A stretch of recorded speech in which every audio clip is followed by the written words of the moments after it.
Nagdrama na naman itong si Alan Peter Cayetano. Madalas ito magpapansin eh.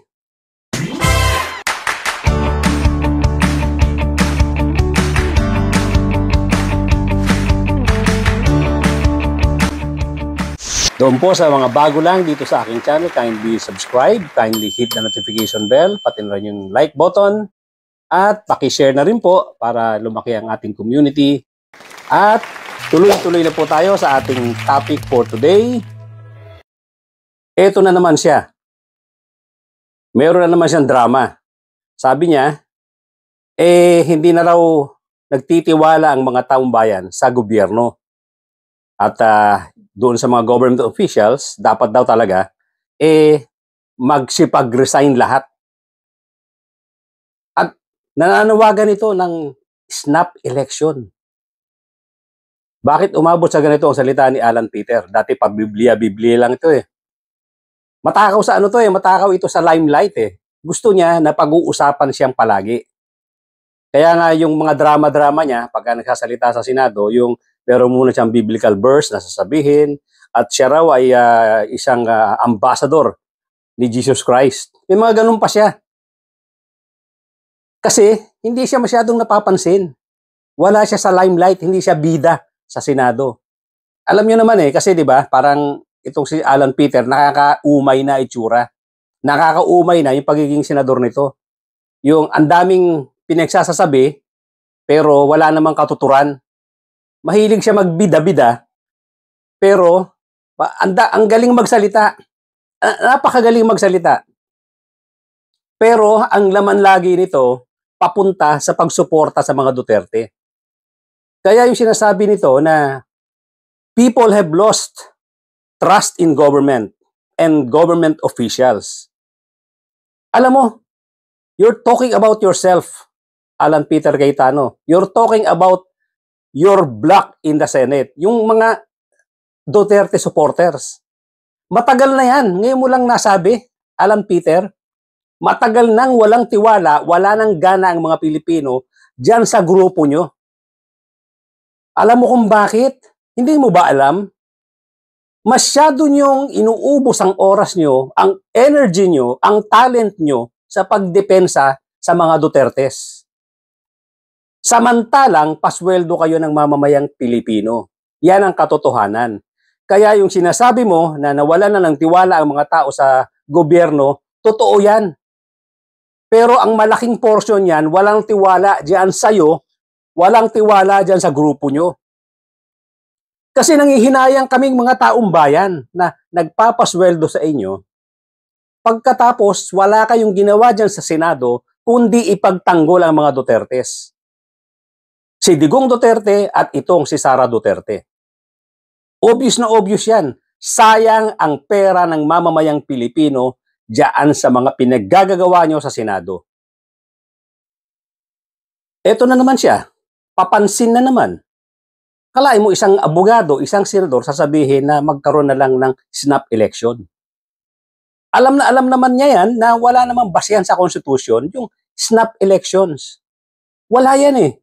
So anong gusto mo mangyari, Alan Peter?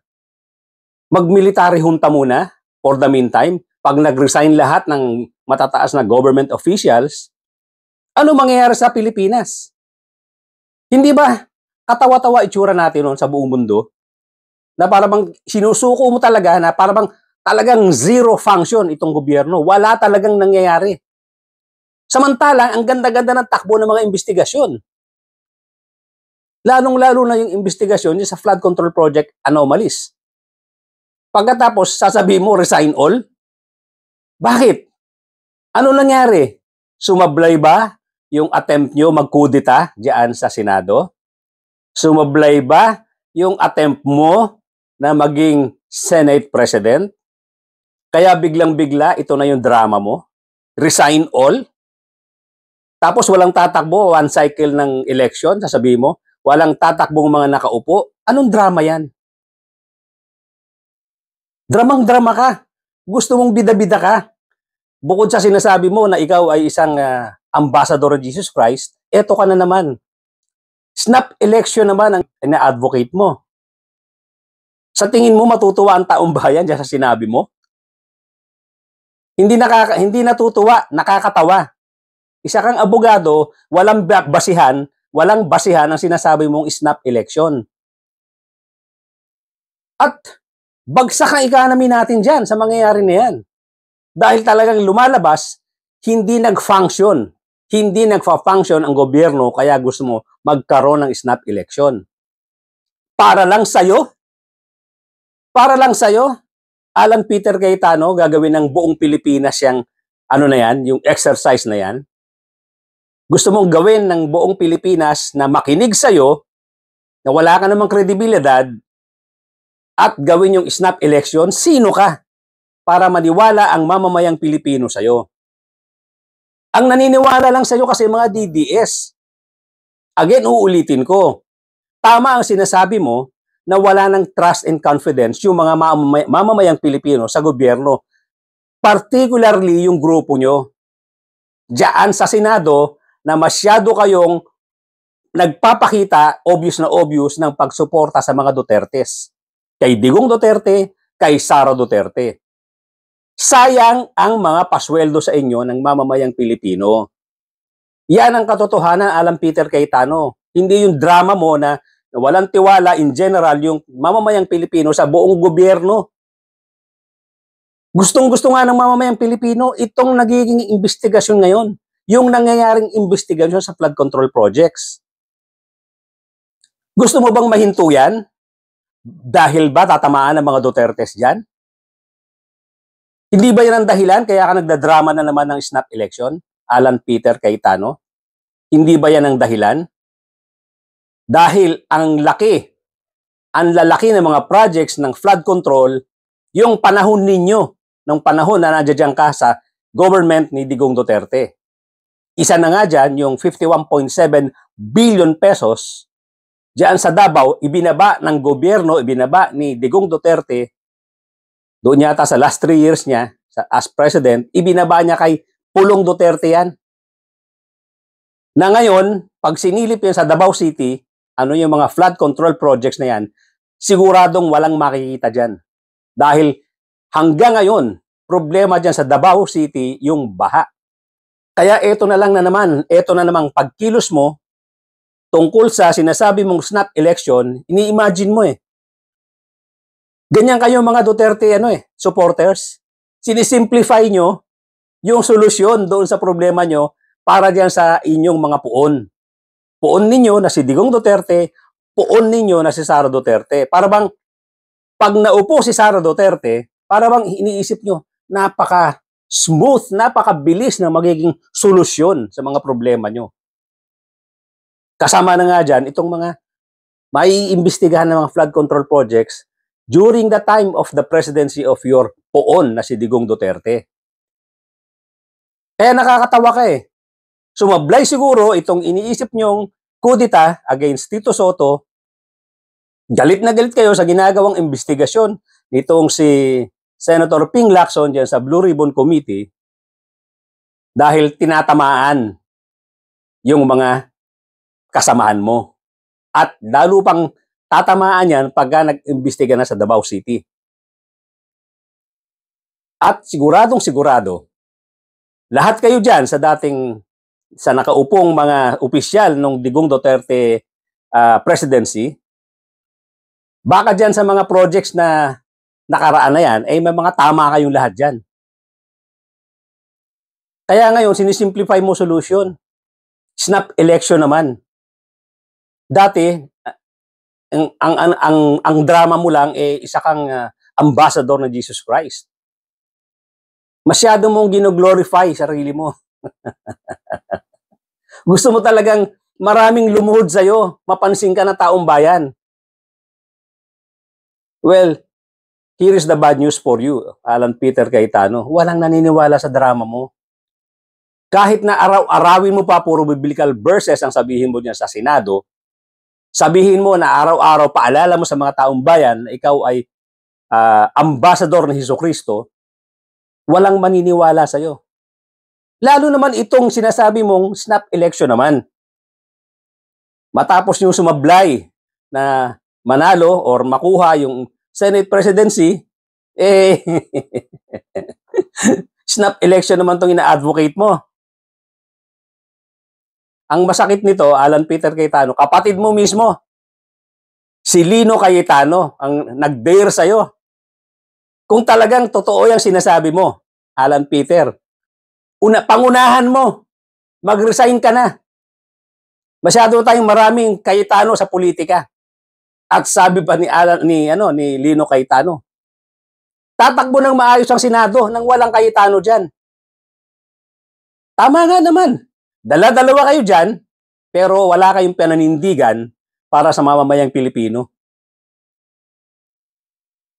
Pinaninindigan nyo talaga itong mga stand ng mga Dutertes. Umaasa kayo na makabalik itong si Duterte, makaupo itong si Sara Duterte bilang presidente at mamamayani na naman kayo. Yan ang gusto nyo mangyari, Alan Peter Cayetano? Nakakatawa ka kasi para mag-advocate ka ng snap election na ngayon ay kasalukuyang may mga investigasyon about flood control project anomalies, eh katakataka naman masyado yan. Ano yung kinakatakot mo na mangyayari tungkol dito sa mga investigasyon na to? Sumasakay ka doon sa drama ni Chis Escudero na wala siyang kasalanan, ito ay operations, ito ay drama na pinamumunuan, scripted by Romualdez. Itong si Romualdez, kung may pananagutan ito sa batas, dapat talagang maimbestigahan ito. Walang umiiwas dyan, kahit na si Ping Lacson, hindi iiwasan yan. Unfortunately, ito nga nagpapahiwatig na si Senator Ping Lacson na magbibitaw bilang chairman ng Blue Ribbon Committee, pero hindi pa natin sure dahil malamang-lamang makipag-usap pa yan kay Senator Tito Soto tungkol dyan sa desisyon niya. Kasi sayang, napakaganda na pag-handle, very neutral. Kahit na mga kasamahan niya tinatamaan, wala siyang magagawa eh. Yun ang lumalabas sa bibig ng mga witnesses eh. Hindi niya pwedeng pigilan yun. Pero kung iba ang uupo dyan, katulad ni Marcoleta, may problema na itong mga investigasyon na naman na gagawin niya sa Blue Ribbon Committee. Masyado kasing biased. Pagkakakampi, hindi talaga patatamaan. Iilagan talaga. Hindi talaga neutral. Yun ang walang kwentang chairman ng Blue Ribbon Committee. Na sana, wag nang itong si Marcoleta ang maupo dyan. Kung papalitan man talaga si Ping Lacson, sana yung medyo may tapang at may patriotism din. Honest. Hindi yung sasagasaan mo yung kalaban pero yung mga kakampi mo, kahit na may kasalanan, iilagan mo. So, hindi maganda. So, hopefully, i-reconsider ni Senator Ping Lacson itong pagiging chairman ng Blue Ribbon Committee at huwag niya ituloy ang kanyang resignation. Pero babalikan natin itong si Alan Peter Cayetano. Si Alan Peter Cayetano, siyempre, lagi inaamin niya naman ang minority gusto laging mapunta sa pagiging majority at hindi niya lang dinidiretso, siyempre, naghahanga dyan na maging Senate President. Ang problema, kung itong si Alan Peter Cayetano ang mauupo bilang presidente ng Senate, wala ring kredibilidad dito. Sigurado ko yung mga nag-aalsa sa EDSA, nag-aalsa sa Luneta, magre-react negatively pag itong si Alan Peter ang naupo. Dahil nga, tama naman ang sinasabi niya. Wala nang trust ang taong bayan. Wala nang trust dito sa grupo ng mga Duterte Bloc. Walang tiwala sa inyo, Alan Peter. Kasi kitang-kita sa kilos, kitang-kita, dinig na dinig sa mga bibig ninyo na diyan sa Senado, nag-aaksaya kayo ng oras, nag-aaksaya kayo ng panahon, kahit na ang taong bayan ang nagpapasweldo sa inyo, para lang suportahan itong mga Dutertes. Obvious na obvious yan. Lalong-lalo na pag nagsalita si Bongo, nagsalita si Bato de la Rosa, nagsalita si Amy Marcos, nagsalita si Robin Padilla, nagsalita si Marcoleta. Isipin mo ilan daang milyon niyang ginagastos ng mamamayang Pilipino sa inyo. Taon-taon, bawat isang senador, roughly 100 million kada taon. Pagkatapos, nag-aabogado lang kayo sa mga Dutertes. Wala kayong ginawa kundi magtanggol diyan kay Duterte, kay Digong at kay Sara Duterte. Wala kayong ginagawa. Kaya totoong-totoo na wala ng tiwala ang mamamayang Pilipino sa grupo ninyo, Alan Peter Cayetano. Walang tiwala na. Kaya tigilan mo kami diyan sa mga pagiging ambassador mo ni Jesus Christ. Tigilan mo kami diyan sa snap election na yan. Hindi nyo lang nakuha yung numero para maging Senate President ka. Kaya nag-iingay ka na naman ng ganito. Sari-saring drama ang lumalabas sa'yo. Makuha nyo lang yung majority diyan sa Senado. Mabuti na lang itong si Tito Soto napakaganda ng leadership. At itong si Ping Lacson, sana naman reconsider nga. At sa tingin ko medyo mahihirapang maghanap si Senator Tito Soto ng katulad ng ginagawang pag-iimbestiga nitong si Senator Ping Lacson. Mahihirapan siyang kumuha ng ganyang ka-neutral, ganyang katapang na walang iniisip kahit nakasamahan pa nila ang iimbestiga nila. Kaya again, mga kapatid, mga kababayan, totoo naman hindi ba? Na wala na tayong tiwala sa mga senador na to na sobrang nagpapakita ng pagiging biased. Hindi nila iniisip na tayo ang nagpapasweldo sa kanila. Bukang bibig nila yung pagtatanggol kay Digong Duterte, kay Sara Duterte, at itong mga iba pang mga miyembro ng pamilya ni Duterte.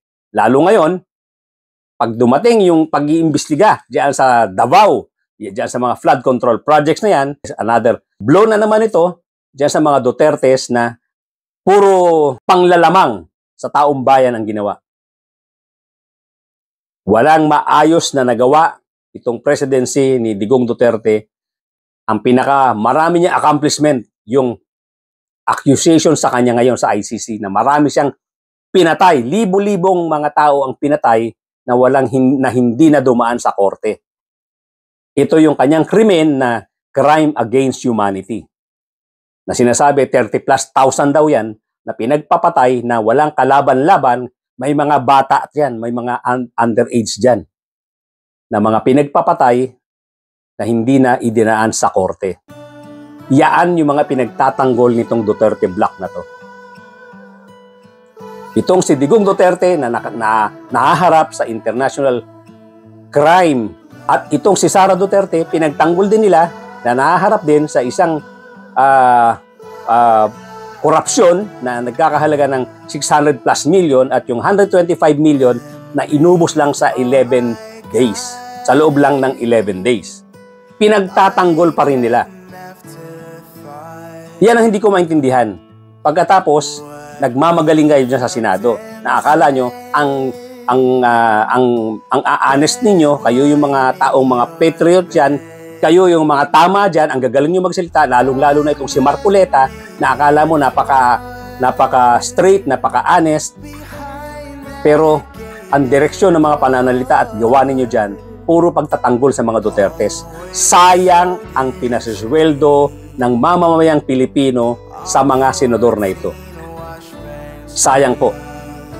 Kaya sa susunod na mga darating na eleksyon, wag na nating i-consider, wag na natin pong paupuin ang mga ganitong klaseng senador na walang iniisip kundi maging loyal, hindi sa taong bayan, hindi sa konstitusyon, kundi doon sa kanilang mga iniidolong tao. Hanggang dito na lang po muna, mga kapatid, mga kabayan. Thank you so much for joining me today. At doon po sa mga bago lang sa aking channel, kindly subscribe, kindly hit the notification bell, pati na rin po yung like button, paki-share po at paki-comment nang sa ganon ay lumaki ang ating community at ma-share natin sa maraming tao itong aking mga topic dito sa aking channel. At ladies and gentlemen, thank you so much again. Magkita-kita po tayong muli.